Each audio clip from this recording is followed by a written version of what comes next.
വേറൊരു കാര്യം, ഒരു ദിവസം ഇതുപോലെ എന്നെ മുതലാളിയുടെ ഭാര്യ കുളിമുറി നിന്ന് കുളിച്ചുകൊണ്ടിരുന്നപ്പോ പെട്ടെന്ന് കുറച്ച് തീവ്രവാദികള് ഹെലികോപ്റ്ററിൽ കൂടെ വന്ന് ഈ കുളിമുറിയില് ബോംബിട്ട്. എന്നിട്ടാ ബോംബ് പൊട്ടിയോ? ഭാഗ്യത്തില് ആ ബോംബ് പൊട്ടിയില്ല. ഇല്ലെങ്കിൽ ഞാനും കൂടെ ചത്തേന്. കൊച്ചിയില് കാർണിവല് നടക്കുന്ന സമയം, ഭയങ്കര ആൾക്കാര്. അവിടെ ഒത്തിരി പ്രോഗ്രാം ഉണ്ട്. Dog show, flower show, magic show, അങ്ങനെ പല പല ഷോകൾ. ഇതിന്റെ ഇടയ്ക്ക് ഞാൻ ഒരു തമാശക്ക് ശശാങ്കന്റെ മുണ്ട് വലിച്ചൂരിട്ട് അങ്ങോടി. കാർണിവലിൽ അത്ര ഷോ ഉണ്ടായിട്ട് മുതലാളിക്ക് ശശാങ്കന്റെ ഷോ കാണാൻ ഭയങ്കര അത്യാവശ്യമായിരുന്നല്ലേ. മക്കളെ കുഞ്ഞുട്ടാ, ഓ ഈ അപ്പൂപ്പൻ ഇനി അധിക കാലം ഒന്നും ഇല്ലടാ. പറയാൻ തുടങ്ങിട്ട് ഇപ്പൊ 12 കൊല്ലം. ഇത് വല്ലതും നടക്കൂടി? അപ്പൂപ്പ ഇന്നൊന്നും ചത്ത് കളഞ്ഞേക്കല്ലേ. നാളെ എനിക്ക് ടൂറുള്ള. ടൂറ് കഴിഞ്ഞ് ഒന്ന് സമാധാനമായിട്ട് ചത്തോണം. കുഞ്ഞുട്ടാ, എനിക്ക് താഴെ 15 മക്കളായിരുന്നു എന്റെ അച്ഛനും അമ്മയ്ക്കും.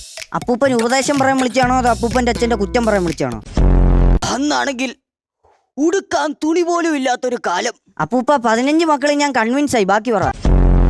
വൈകിപ്പോയി അപ്പൂപ്പ. അപ്പൂപ്പന്റെ സ്നേഹം തിരിച്ചറിയാൻ ഞാൻ വൈകിപ്പോയി അപ്പൂപ്പ, വൈകിപ്പോയി. നീ ആരോടാ ബൈക്കിൽ പോയ?